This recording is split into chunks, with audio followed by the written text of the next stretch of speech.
La planeación es de las etapas más críticas dentro de la gestión de proyectos. Hacer una buena planeación va a definir si este tiene éxito o fracasa rotundamente. El día de hoy vamos a aprender cómo planear un proyecto paso a paso. Planear un proyecto parece una tarea compleja, pero el día de hoy vamos a ver cómo hacerlo de una manera práctica y sencilla. Mi nombre es Ercham y te acompañaré a recorrer este camino del know-how. Paso número 1. Gestión del alcance. Aquí vamos a definir cuáles son los límites de nuestro proyecto, es decir, qué vamos a hacer y qué no vamos a hacer.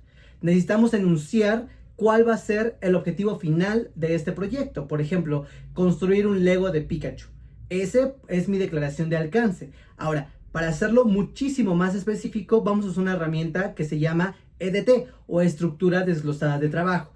Lo que vamos a hacer es descomponer este alcance en diferentes componentes que sea mucho más fácil la gestión durante el desarrollo del proyecto. Por ejemplo, yo tengo orejas, tengo cola, tengo la base, tengo las patas, tengo la cabeza. Entonces lo que voy a hacer es descomponer ese alcance en diferentes elementos que pueda ser mucho más fácil de gestionar. Ese prácticamente va a ser mi declaración de alcance. Voy a enlistar nuestros elementos y después voy a desglosar tareas que se requieren hacer para construir este Lego. Por ejemplo, para construir las orejas yo necesito buscar las piezas, ensamblarlas y etcétera, etcétera, etcétera. Entonces, lo que tenemos que hacer prácticamente es, además de descomponer el objetivo final, desglosar tareas. Es decir, qué tenemos que hacer para lograr estos pequeños alcances, que en la suma de ellos van a tener o contener el proyecto o el entregable final al cliente. Un error muy común en la declaración de alcance es no delimitar bien lo que no se va a hacer.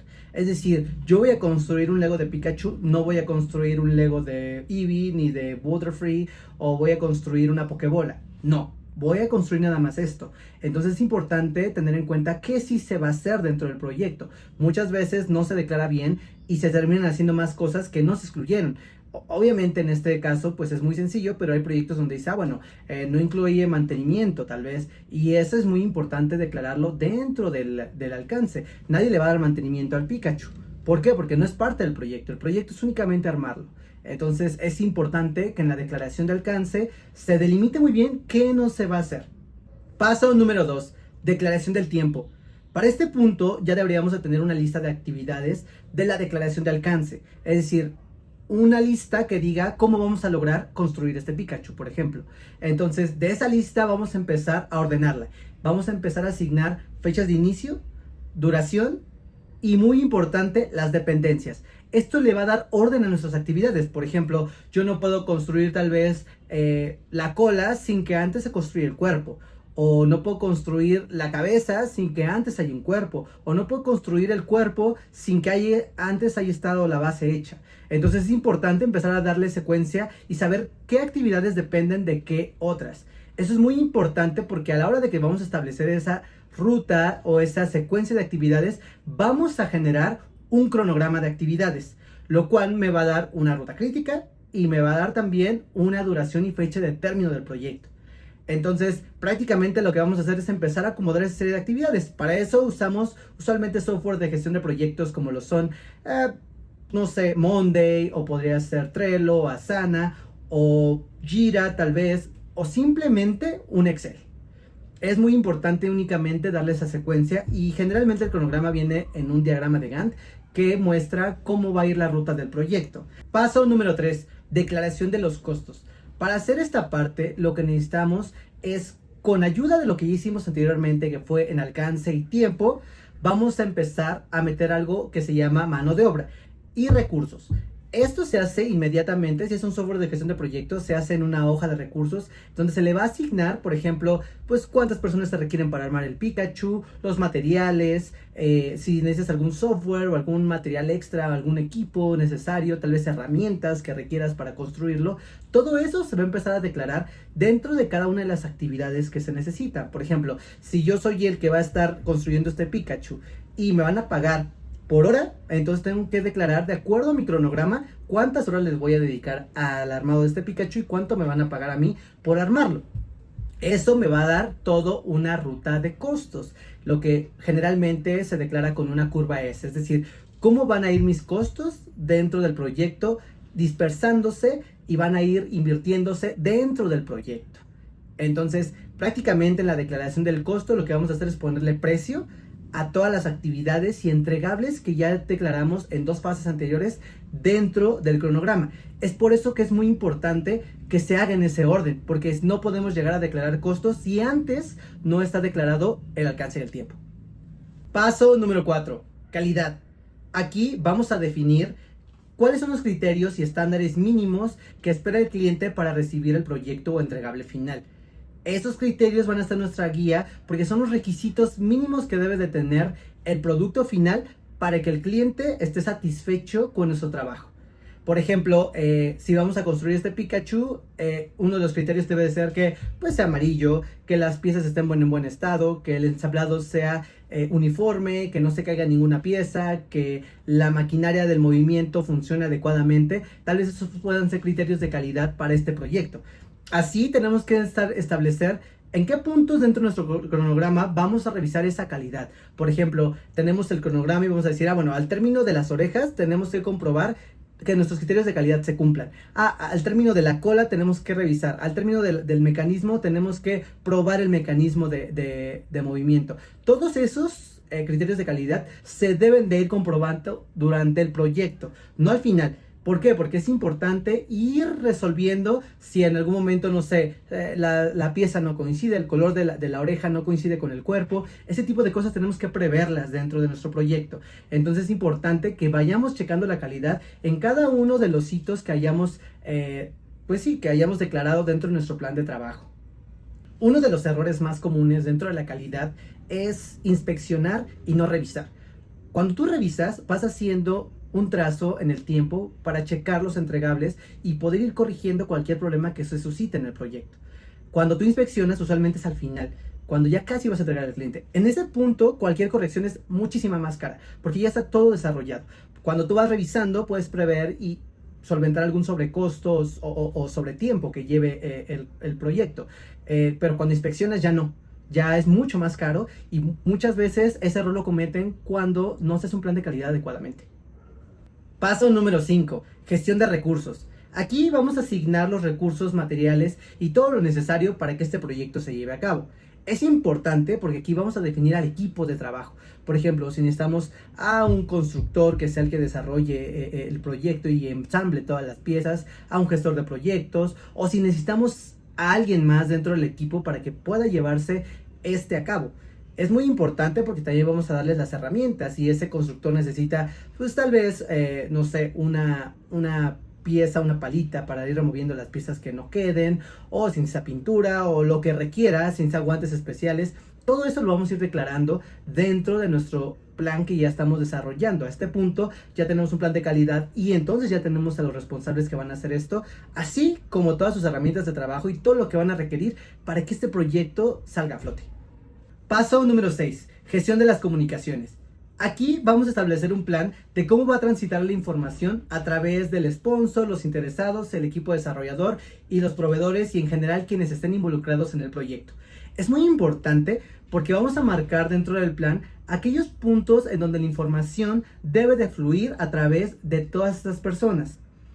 También va a marcar un protocolo de cómo se va a informar ya sea al cliente o a quien deba de informarse sobre el estado del proyecto, así también como tal vez posibles cambios o aprobación de algunas cosas. Por ejemplo, al término de las orejas tenemos que recibir el visto bueno del sponsor para saber que realmente quedaron como él esperaba que quedaran. Es muy importante que tengamos esto en cuenta porque va a marcar no solamente el qué vamos a informar, tenemos que declarar un canal y un tiempo. Paso número 7. Gestión de los riesgos. En este punto tenemos que identificar cualquier situación, hecho, persona o cosa que pueda poner en riesgo la entrega del proyecto o el estado del mismo. Es muy importante porque vamos a tener que desarrollar planes o generar acciones que puedan solventar o amortiguar el daño que puedan tener esos riesgos para el proyecto. Para eso usamos una tabla que, por ejemplo, llevamos el impacto y la probabilidad de que pase ese riesgo para saber qué tan crítico es ese riesgo. Muchas veces también lo podemos cuantificar, cuánto nos costaría ese riesgo para que podamos generar un plan de contingencia o un presupuesto de contingencia por si ese riesgo llega a pasar. Por ejemplo, hay un riesgo inminente de que se nos puedan perder las piezas del Pikachu. Entonces, a una de dos, tal vez para amortiguar ese riesgo, lo que hacemos es comprar bandejitas donde podamos separar bien las piezas y no se nos pierdan, o tener una mesa con bordes altos que no permitan que las piezas se caigan de la mesa de construcción, o simplemente tener un presupuesto para reponer esas piezas. El plan depende mucho del gestor y pues obviamente de la imaginación y de las herramientas que tenga para poder amortiguar, prevenir o eliminar cualquier riesgo. Paso número 8, gestión de las adquisiciones. Aquí vamos a planear quiénes van a ser nuestros proveedores o las compras que vamos a hacer a externos para poder generar o desarrollar este proyecto. Por ejemplo, yo tendría que tener tal vez a Lego, que me va a proporcionar todas las piezas para armar este Pikachu, ¿no? Pero tal vez en lugar de tener una mano de obra interna, voy a subcontratarla con un constructor de figuras de Lego que me vaya a brindar ese servicio y que lo voy a pagar porque me complete. O tal vez no todo el proyecto, pero tal vez las partes más críticas, ¿no? Bueno, tal vez la caja y el mecanismo de movimiento es la parte más crítica y quiero delegársela a un proveedor. Eso es posible. ¿Con qué? Pues obviamente con un plan de adquisiciones. ¿En qué momento va a entrar el proveedor? Hacer un contrato con esa persona. Obviamente dentro de la gestión de adquisiciones vamos a planear nuestros contratos, el presupuesto que se requiere para las adquisiciones o contratación de terceros, y prácticamente lo que vamos a hacer es planear cómo les vamos a dar seguimiento y cómo vamos a cerrar esas relaciones una vez que concluya el proyecto. Paso número 9, gestión de los interesados. Aquí es importante que identifiquemos cualquier persona, institución u organización que pueda estar interesada en nuestro proyecto. Es fundamental que empecemos a tener relación con ellos porque ellos pueden parar el proyecto. Tal vez, no sé, nuestro cliente nos pidió que construyéramos el Pikachu, pero tal vez su esposa está en contra de eso y ella es parte también del proyecto y tal vez ella pueda pararnos en algún momento y decir, ¿sabes qué? Ya no vamos a invertir más en ese Pikachu, hasta ahí se queda, y tenemos que también aprender a gestionar ese tipo de interesados, es decir, que podamos tener esta comunicación con todos y tengamos identificados a cada uno de ellos para que podamos ya sea informarlos o tener una buena relación y sana con ellos para que no nos detengan en el proyecto y podamos cumplir con los objetivos. Eso es muy importante porque muchas veces nos olvidamos de generar esas relaciones con ellos. Y muchas veces esos son los errores que llevan a proyectos al fracaso total. ¿Por qué? Porque nunca se ocuparon de los interesados. Hoy en día es fundamental hacerlo. Por ejemplo, hay proyectos del gobierno que muchas veces no toman en cuenta a los interesados, que son tal vez las comunidades, y se caen prácticamente o nunca son bien aceptados. Eso nos puede pasar, entonces es importante tener un plan para gestionarlos. Eso prácticamente es lo más humano que va a tener este proyecto, porque se trata más de pues labor de convencimiento, de relacionarnos con aquellas personas que puedan tener alguna acción a favor o en contra de nuestro proyecto. Paso número 10, integración. Aquí tenemos que entretejer cada una de las áreas que ya tocamos del proyecto dentro de la planeación. Vamos a ver cómo se unieron y vamos a empezar a revisar nuestro plan para que nada se nos escape.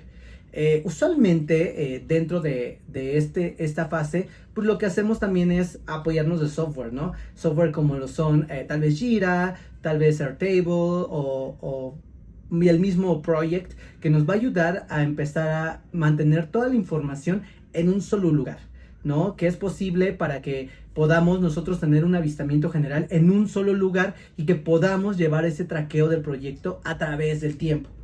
En muchas ocasiones se nos olvida este punto de integrar y revisar el plan.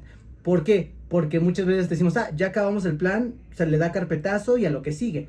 Es un error muy común. ¿Por qué? Porque muchas veces se nos pasan cosas. ¿Y qué tenemos que hacer? Revisar el plan varias veces para repasarlo y ver si algo puede mejorar dentro del plan, para que pueda pues tener un mayor beneficio tanto el cliente como nosotros como project managers y concluir un proyecto de forma exitosa. Gestionar un proyecto puede ser tan sencillo si tienes una metodología clara como la que acabamos de ver en este video. Además, te puedes apoyar de algunos software que hacen muchísimo más fácil tu trabajo como project manager. Hasta aquí hemos recorrido el camino del know-how. Vamos a ver nuestra trayectoria. Paso número 1, declaración de alcance. Paso número 2, declaración del tiempo. Paso número 3, declaración de costos. Paso número 4, declaración de la calidad. Paso número 5, declaración de recursos. Paso número 6, declaración de comunicaciones. Paso número 7, declaración de riesgos. Paso número 8, gestión de las adquisiciones. Paso número 9, gestión de los interesados. Y paso número 10, integración. Sigue aprendiendo a hacer más cosas con nosotros paso a paso. Te invito a que te suscribas y nos sigas en nuestras redes sociales para más contenido.